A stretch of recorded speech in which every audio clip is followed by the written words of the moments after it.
welcome to Jamie and Andy's Tesla Adventures. Today, we thought we would do a quick video detailing our experiences using Tesla FSD in the winter. So this would be on snowy roads, maybe a little bit icy roads, and just see how does FSD function and perform in the winter months when you're in a rather snowy area.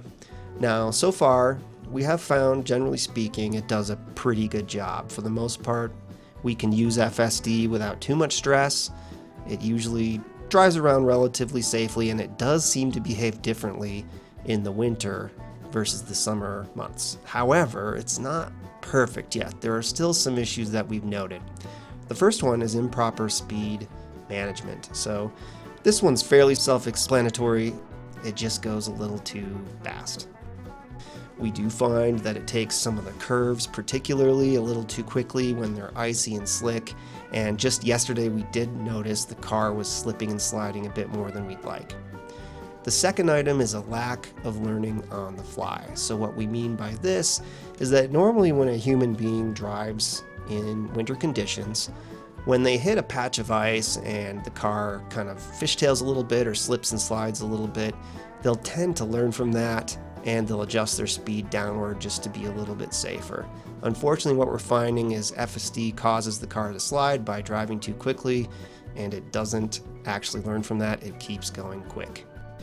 Third item, issues with road edge avoidance. Now, this one's not overly severe. It sounds worse than it really is.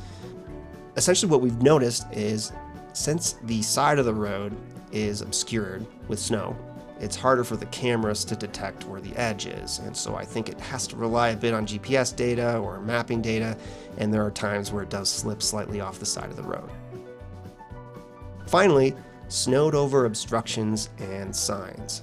So of course, if a sign is snowed over, a speed limit sign, a stop sign, in theory, you could have some issues with the camera maybe not seeing it. I don't know to what degree the navigational data would assist in making up for that, but nevertheless, it is a bit of a problem, and we did have a problem with an obstruction that was snowed over actually, and we will show that later in the video.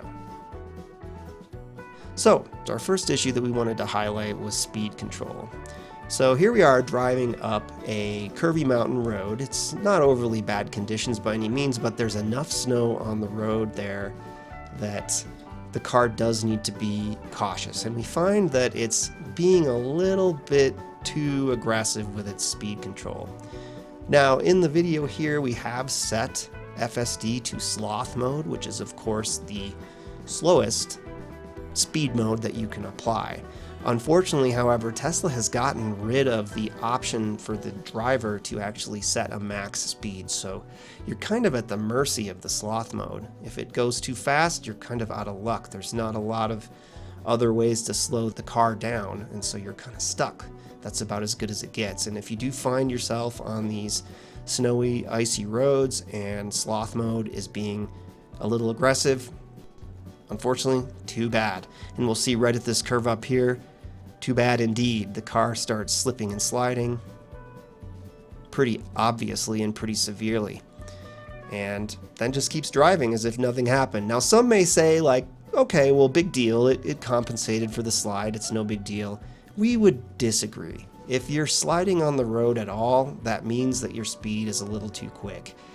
And even the best driver, sometimes they hit a patch of ice, they're not going to be able to recover. So if you do find the car sliding, you're simply going too fast. And that brings us to issue number 2. Now, a human being having had that experience where the car started sliding back and forth would very likely start to lower their speed. Unfortunately, FSD doesn't believe in this because exactly 1 minute and 15 seconds after the first slide, boom, there we get it again. And that one even felt worse. That's why Jamie actually started to reach for the wheel. It started to look like we might have to take over control from FSD. But we did let it continue to have control, and we did survive, but not ideal. It would be great to see FSD learning a little better. Okay, the third item we noticed was road edge avoidance, and that can be seen here. We're in this neighborhood, and there's blacktop in the summer that you can see, but of course now it's obscured, and boom, there it is. The car went a little far to the right and slipped off the road a couple times, and Eventually, Jamie had to take control because it kept doing it. It wasn't really learning, and maybe that would be a lot to ask, to be honest, but we just didn't feel comfortable with how close it was, how much it was hugging the side of the road, so we had to intervene there as well.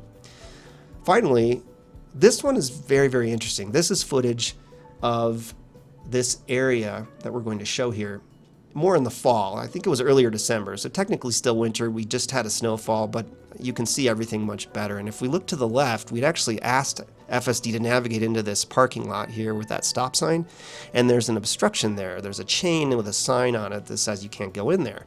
And FSD at this time actually saw the obstruction, either that sign or the chain or maybe the snowbank there, and it just decided, nope, I'm not going in there, too bad.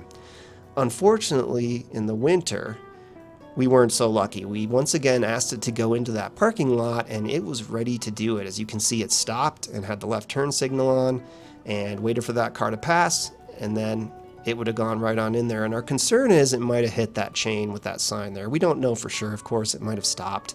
But in any case, you would have been in that oncoming traffic lane, stopped, and had to reverse out of there. So again, not ideal. It does look like the camera system sometimes will miss things like that, and it's difficult to compensate for that, I'm sure, but nevertheless, just something to be aware of. So those are our 4 items that we've seen so far. I'm sure we'll do more videos in the future, but that's kind of the summary of the issues that we've noticed thus far in the season. In any case, thanks so much for watching our video. We certainly appreciate all you guys a lot. I hope this information's been useful to you, and safe, happy driving. Thanks.